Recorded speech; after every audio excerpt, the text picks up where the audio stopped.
Welcome, the anointed ones. Some people are so desperate to destroy a chosen one, they forget God reads every group chat too.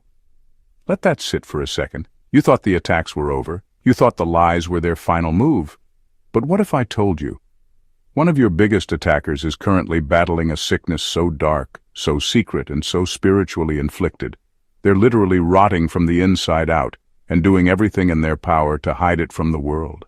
Because they know if people ever found out what they're dealing with, questions would start flying. Questions like, why did their health start failing right after they tried to ruin yours? Why are they suddenly isolated, paranoid, and losing weight like they're running from a ghost? Or the real kicker, how did the strongest one in the circle become the most fragile behind closed doors? And here's a chilling fact for you. Studies have shown that psychological stress combined with deep guilt and spiritual unrest can literally trigger fatal diseases like cancer, autoimmune disorders, and neurodegenerative decline. Translation: you can't violate a divine soul and expect to stay whole. See, chosen ones, this isn't just karma. This is a full-blown spiritual infection manifesting as a medical crisis, one they can't pray away, party away, or pretend away. And the worst part? They know it's linked to you. So grab your tea, your journal, or your petty grin, because by the end of this video, you're going to understand why one of your worst enemies is now fighting for their life in silence, and why divine justice doesn't always knock. Sometimes it breaks the door off the hinges. Let's get into it. Number 1. Their body is collapsing under the weight of the energy they threw at you. They thought they could attack you and walk away untouched. But what they didn't understand is that spiritual laws don't play favorites. When someone intentionally targets a soul that's been divinely chosen, whether through gossip, witchcraft, betrayal, or manipulation, they aren't just messing with a person. They're messing with a sacred assignment. That kind of violation doesn't disappear into the air. It goes somewhere, it stores up, it accumulates, and eventually, it comes back. The energy they aimed at you, the anxiety they wanted you to live in, the confusion they tried to stir in your mind, the emotional collapse they prayed would destroy you. It didn't disappear. It reversed. And now, their own body is starting to show signs of that dark exchange. They're tired for no reason, in pain that doctors can't quite name, waking up in cold sweats, skin changing, weight fluctuating, systems shutting down slowly while they're still smiling in public. On the outside, they're holding it together, but behind closed doors, their body is collapsing under the very energy they conjured for you. They became the grave they dug for you. That's the part they don't want anyone to know. While they were celebrating your downfall, their cells were mutating. While they were laughing at your tears, their nervous system was breaking down. And what makes it worse? They know exactly when it started. They know the moment they crossed the line. They know it wasn't coincidence. But they'll never admit it, because admitting it would mean confessing that you were never the villain in the first place. It would mean admitting they touched something holy without permission. Now they're trying to treat it like a regular illness. Vitamins, doctors, prayers, holistic remedies, but nothing is working. Because this sickness isn't in their blood, it's in their spirit. And until they confess the root, no medicine on earth will work. They're not just sick, they're spiritually infected, and their body is telling the truth their mouth never will. Number 2, they're dying in silence. Because public shame is a bigger fear than death. They're dying in silence because they're more afraid of public shame than they are of death itself. That's the twisted reality they're living in now. This person, the one who went out of their way to attack you, can't even cry for help. Not because no one would listen, but because they've spent so long pretending to be untouchable. They told so many lies about you. They painted themselves as the strong one, the honest one, the victim. So how could they now explain that they're falling apart? They're sick, physically, emotionally, spiritually, but pride has them locked in a prison they built with their own words. They would rather suffer in silence than be exposed. They would rather slowly decay behind the scenes than admit they're being punished for what they did to you. That's how deep their ego runs. They're choking on secrets but still trying to convince people that everything is fine. They're showing up to events, smiling, taking pictures, posting like nothing's wrong. All while their body is breaking down and their mind is barely holding on. Their health is deteriorating, but they're keeping it quiet because the shame of being found out is heavier than the sickness itself. They know if they speak up, it would lead to questions they can't afford to answer. Questions like, why now? What caused this? How did things get so bad? And deep down, they know the truth would spill out. They know people would connect the dots, how their downfall began right after they tried to destroy someone who never fought back. And that kind of exposure is something they can't handle. So they stay quiet. They isolate. They suffer behind fake smiles and forced conversations. And the irony? The same voice they used to tear you down is the voice they now refuse to use to save themselves. Pride won't let them admit the truth, that hurting a chosen one came with a price tag their soul can't afford. Number 3, their sickness is a manifestation of unrepented evil. This sickness didn't just show up one day out of nowhere. It's not bad luck, bad genes, or some random twist of fate. It's a physical reaction to spiritual corruption. The truth is, their body is now carrying the weight of things they never repented for. This isn't just a health issue. It's the consequence of choosing to walk in darkness and refusing to turn around when there was still time. What they did to you wasn't petty. It wasn't just drama. It was calculated, intentional, and evil. They went out of their way to harm someone who never wronged them, someone who actually carried light. And when you violate someone who's covered, chosen, and divinely protected, you don't just damage their peace. You place a curse on yourself. That energy has to go somewhere, and when it can't land on you, it returns to the one who sent it, this time with more weight than it left with. Their illness is spiritual residue. Every betrayal, every lie, every manipulative move created a toxic imprint in their spirit, and because they never owned up to it, because they never confessed it, apologized, or made it right, it began to rot inside them. The body listens to the soul, and when the soul is full of venom, the body eventually shows symptoms. This is why the treatments aren't working. They're trying to cure what can't be fixed by pills. You can't treat spiritual sickness with modern medicine. You can numb it. You can disguise it. You can delay it. But you cannot heal what you refuse to acknowledge, and they know it. Somewhere deep in their gut, they know their suffering isn't random. They know it's connected to what they did and who they did it to. They're living proof that unrepented evil doesn't fade with time. It just evolves. It becomes disease, disorder, dysfunction. And no amount of denial can stop a soul from screaming when it's weighed down by what it was never meant to carry. That's not karma. That's the body revealing what the spirit's been hiding. Number 4, they know you're protected, and it's killing them faster. They've thrown everything they had at you. Manipulation, lies, gossip, even spiritual attacks, and watched in confusion as none of it landed. You didn't fold, you didn't fall apart. In fact, you got stronger. And now that truth is doing something to them that nothing else ever could. It's eating them alive, not just mentally or emotionally, but physically. Their health is declining faster than even they expected, and it's tied directly to the rage they feel from seeing you untouched. They know you're protected. They've come to terms with it in the worst way, by witnessing it firsthand. They've seen you walk through chaos with peace, while their own world keeps unraveling. It's a twisted kind of torment. It's not just that you survived, it's that you're thriving, glowing, laughing, elevating while they're quietly falling apart. And because they know their attacks didn't work, something in them has snapped. It's not guilt that's making them sick. It's helplessness. It's that deep, bitter realization that they have no power over you. They tried to play God in your life, and now they're watching the real God show up for you over and over, publicly and consistently. That's driving them mad.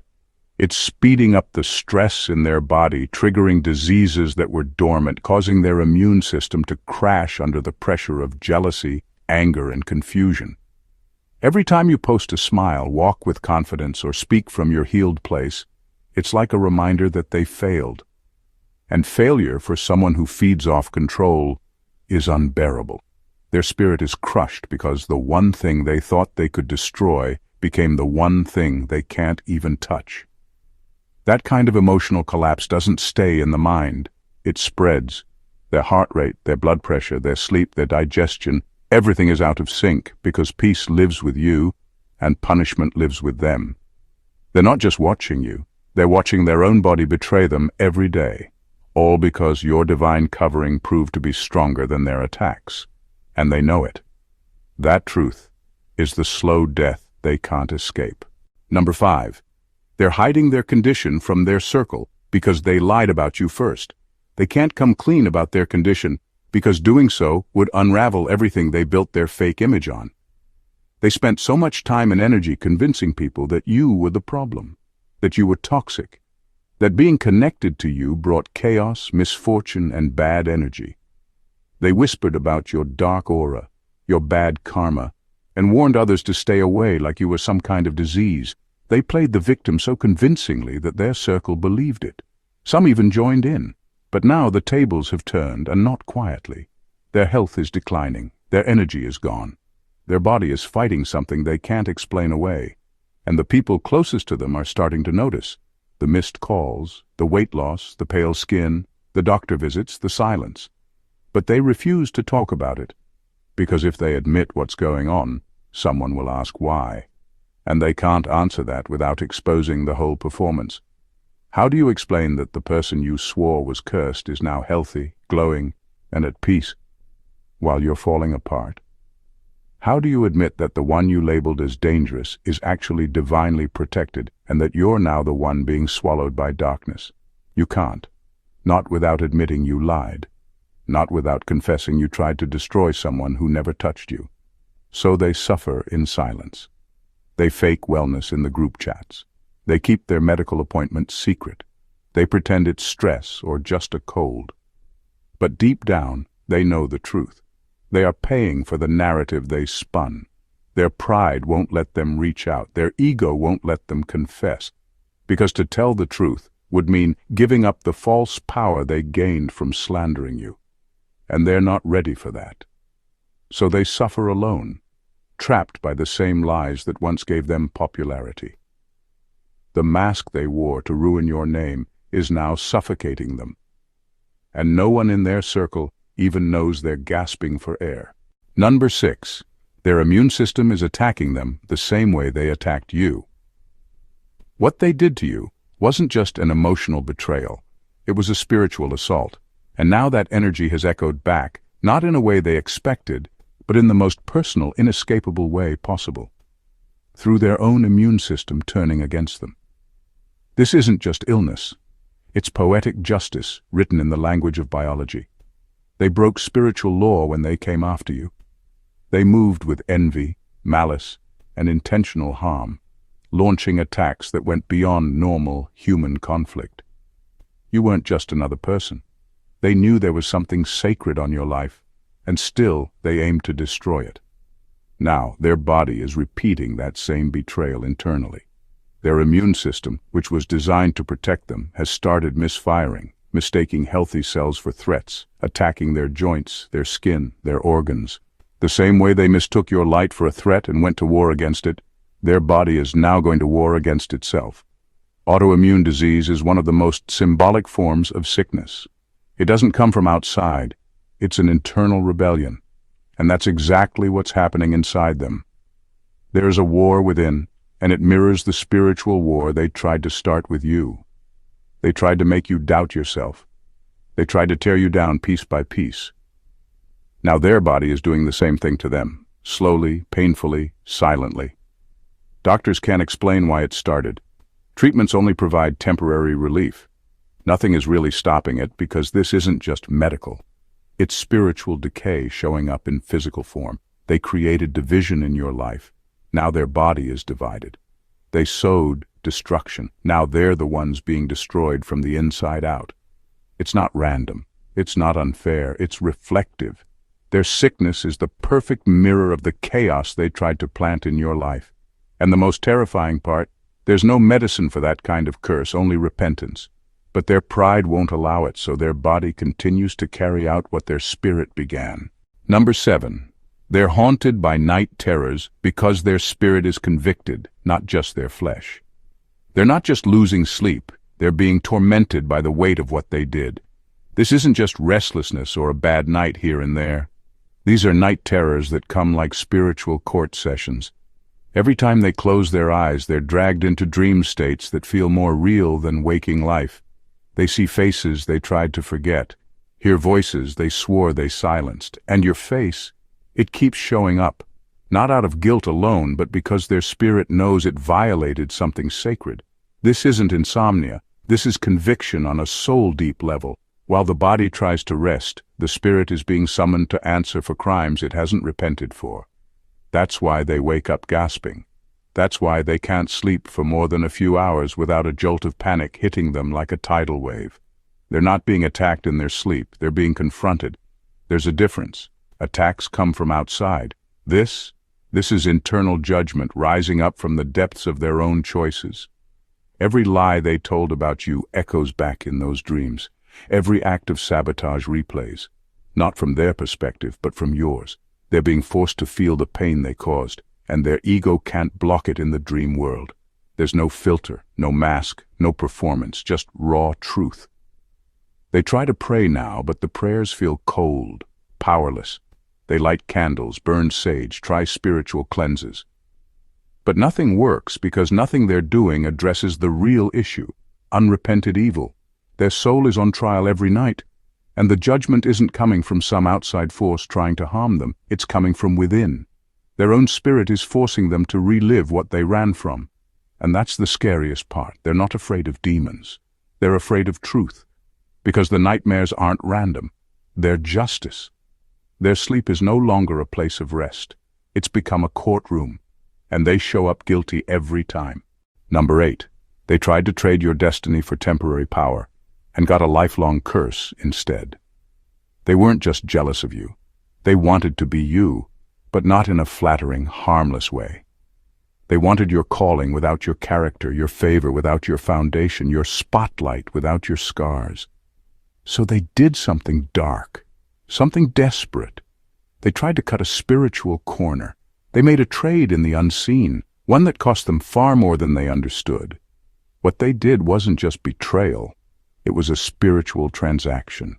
They slandered your name, blocked your opportunities, and attempted to steal your voice, all in hopes that they could somehow step into your position.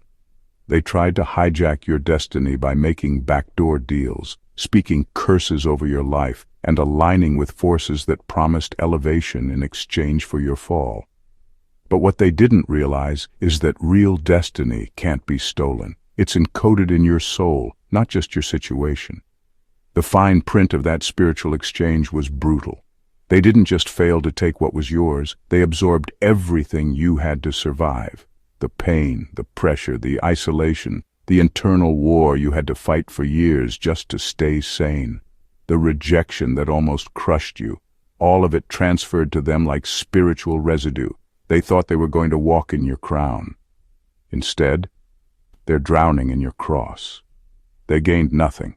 Their name isn't celebrated. Their influence isn't growing. The power they thought they'd gain slipped through their fingers the moment they invoked your downfall. And now they're stuck with a curse they can't reverse.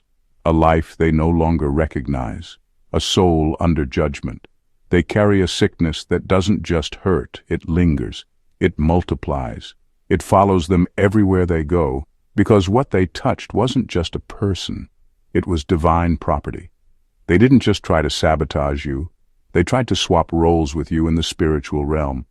But destiny doesn't play dress-up, and now they're wearing a life that was never meant for them. A cursed life they can't remove because they signed the deal with deception and sealed it with pride. Number 9. Their doctors can't diagnose what's happening because it's not on a chart. They've been poked, scanned, tested, and referred. One doctor after another has given them the same confused look. The blood work's a mess, but there's no clear cause. The symptoms are real: pain, fatigue, swelling, insomnia. But nothing adds up. So they slap a vague label on it: autoimmune disorder, idiopathic inflammation, chronic fatigue syndrome. In other words, we see something's wrong, but we don't know why. But deep down, they know why. Their body is breaking down, not from disease in the traditional sense, but from spiritual disorder. This isn't just physical, it's metaphysical. What they did wasn't just betrayal, it was a direct violation of spiritual law. They meddled with sacred things, your purpose, your peace, your protection, and there's a price for that. What they triggered can't be seen under a microscope. It doesn't show up on an X-ray or in a scan because it's not coming from outside, it's coming from the inside out. Every symptom they feel is a reflection of the energy they sent out. Their hands shook when they tried to destroy you. Their heart races when they hear your name. Their chest tightens because truth lives where they buried lies. The inflammation isn't random, it's spiritual fire burning in a body that housed deception. Their nervous system is overloaded because it's being forced to carry a burden it was never built to hold, the weight of falsehood, envy, and sabotage. Doctors treat the body, but the soul is screaming, and no prescription touches that. They leave every appointment with more questions and less hope. Deep inside, they know they're not just sick, they're being judged. They crossed a line with someone covered, someone chosen, someone divine, and now their system is short-circuiting. They can't speak it out loud. How do you tell a doctor that your body is reacting to a spiritual contract you never should have made? So they suffer in silence, misdiagnosed and misunderstood. But the real diagnosis isn't missing. It's just not written on paper. It's written in consequence. Number 10. Their families suspect something, but they're too ashamed to ask for help. The people closest to them are starting to notice something's off. Their light is dimmer. Their posture is heavier. They move like they're dragging an invisible weight. They laugh less, avoid eye contact more. Even their voice sounds distant, like it's being spoken through a fog. Their family and friends don't know the full story, but they can feel it in their gut. Something's wrong, deeply wrong. But every time someone brings it up, they deflect, change the subject, or lash out. They don't want help. Not because they're too strong, but because they're too ashamed. Asking for help would mean admitting they're not the person they pretended to be. It would mean acknowledging that the story they told about you, that you were unstable, cursed, dramatic, or dangerous, was a complete fabrication. They built their reputation on making you look like the problem. They painted themselves as the peacemaker, the victim, the one who had to cut you off for their own good, and the people around them bought it. But now, they're the ones falling apart, and they can't explain why without exposing everything. They're not just sick, they're spiritually infected, and they know that if they open their mouth and try to tell the truth, the dam will break. Every lie, every smear, every twisted narrative they use to build their image would crumble. Their pride won't allow that, so they choose silence. They isolate. They cancel plans. They pull away from even the people who love them, because they're terrified of the one question they can't answer honestly. What's really going on? Their family feels the distance but can't name it. Their friends sense the change but don't know where it started. And they sit in rooms full of people while feeling like they're dying alone. Not because there's no one to turn to, but because telling the truth would cost them the illusion they fought so hard to protect. So they suffer quietly, hoping no one presses too hard, hoping their body holds up just long enough to keep the mask from slipping. But the mask is cracking, and the silence is starting to scream. Number 11. Their health declined the moment you walked away in power. The truth they never saw coming is this: you weren't the one depending on them, they were depending on you. But not in the way people depend on someone out of love or support. They were feeding off your pain like a parasite. Your confusion gave them control. Your heartbreak gave them energy. Your stuckness kept them elevated. The chaos they created in your life wasn't random, it was deliberate. They knew exactly how to pull your strings, drain your spirit, and keep you second-guessing your worth. Because as long as you were low, they felt high. But the moment you walked away, not broken but empowered, their world started to fall apart. And not in a metaphorical way. Their body, their mind, their energy, it all began to wither, because your struggle was their fuel. They thrived off your desperation, your need for validation, your trauma cycles.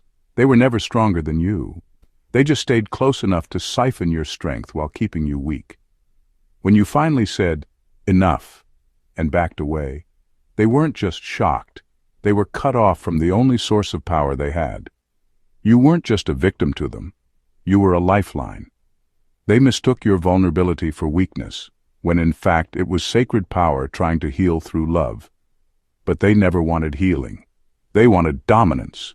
And when they lost access to your life, they lost access to the power they didn't know they were borrowing.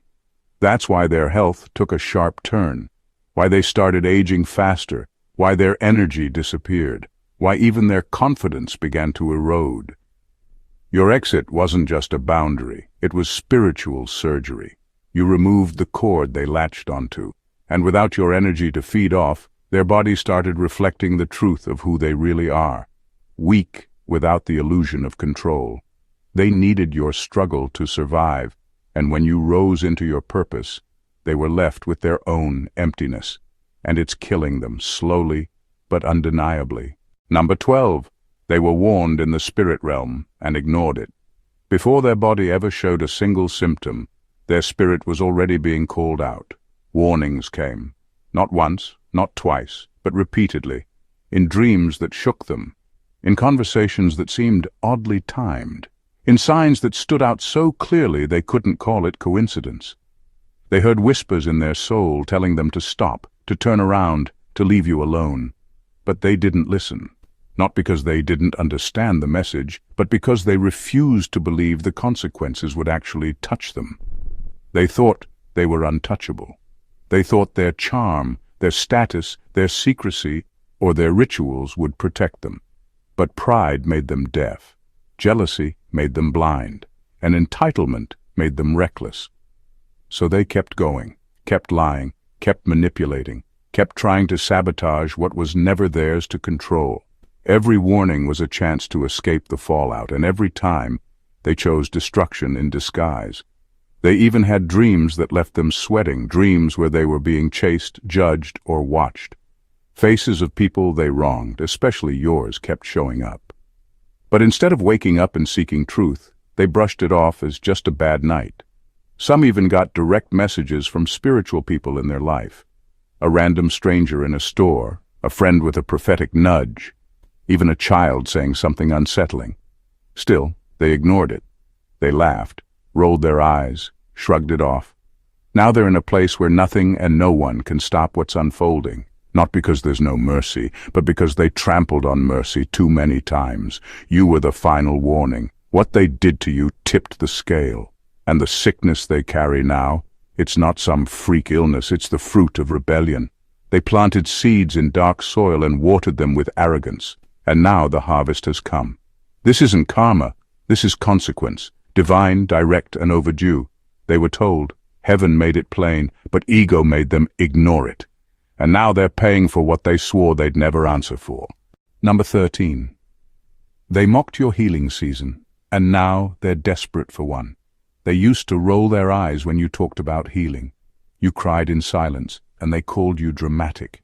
You pulled back to protect your peace, and they called you antisocial. You were grieving losses, processing trauma, learning boundaries, and they mocked every bit of it. To them, your healing season was weakness. Your tears were embarrassing. Your silence was a phase. Your self-work was something to be ridiculed. Behind your back, and sometimes even to your face, they laughed at the idea that you were finding yourself or getting better. Because in their minds, pain was only valid if it belonged to them. But here's the twist. While you were healing, they were decaying on the inside. You were breaking open to rebuild. They were staying sealed up and rotten. They mistook your brokenness for defeat. They didn't realize you were in divine surgery. The breaking was making room for glory. And now, the roles are reversed, and brutally so. Now, they're the ones unraveling. But their unraveling isn't sacred, it's chaotic.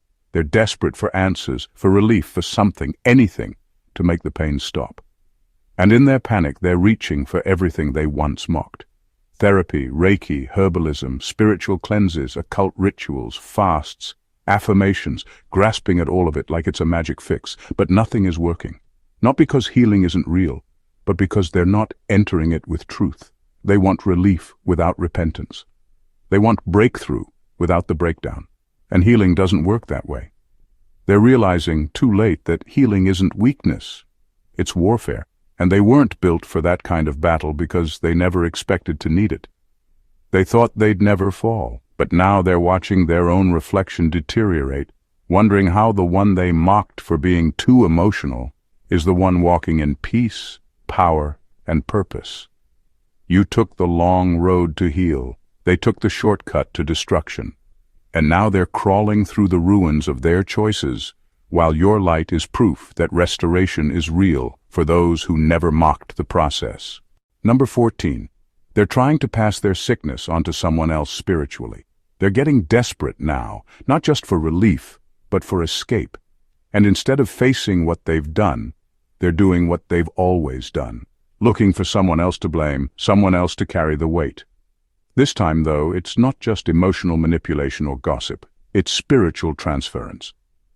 In the background, in secrecy, they're engaging in energy work, rituals, and psychological games. Anything they believe might shift this sickness off their shoulders and onto someone more vulnerable.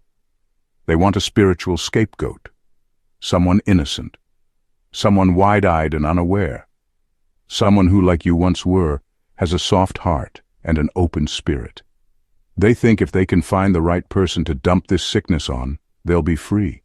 They might be targeting people through touch, gifts, sex, or even conversation, because spiritual transference doesn't always look supernatural.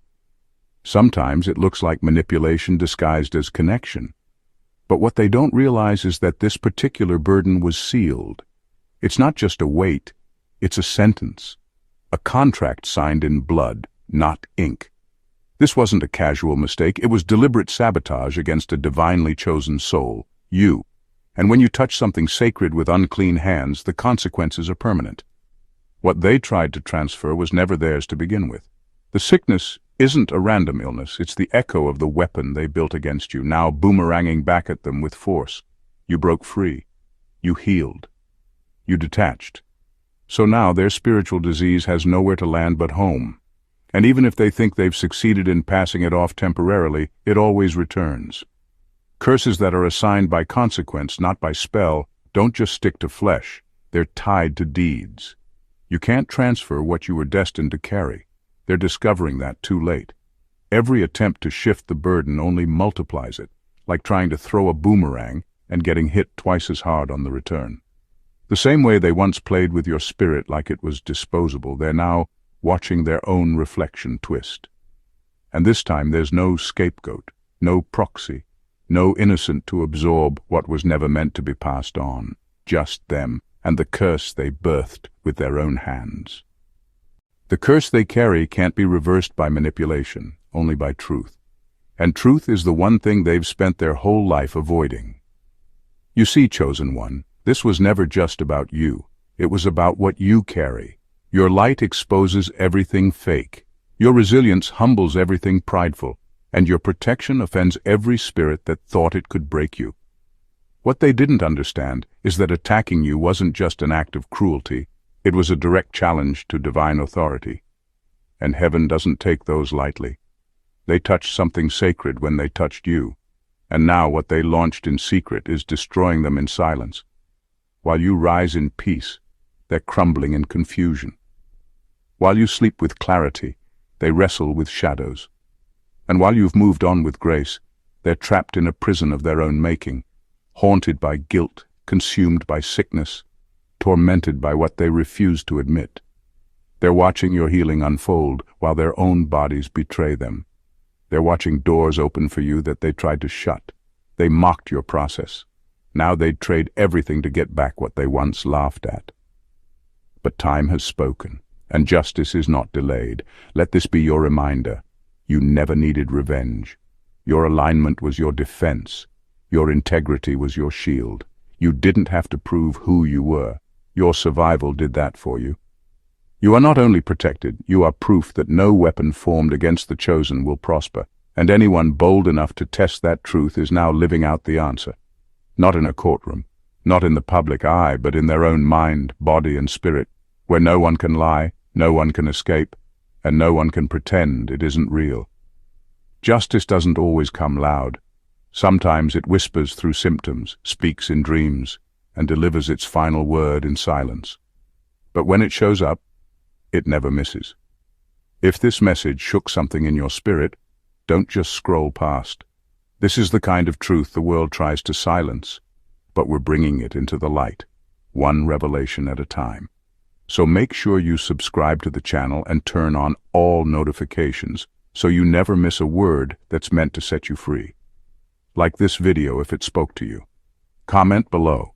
Your story, your survival, your voice matters here. And share this with someone who's been carrying silent pain or confusion, because sometimes one truth is all it takes to crack the chains. This isn't just content. It's confirmation. This isn't just a video. It's spiritual warfare wrapped in truth. And you're not watching by accident. You were meant to be here. Stay covered, stay bold, and I'll see you in the next one. God bless you.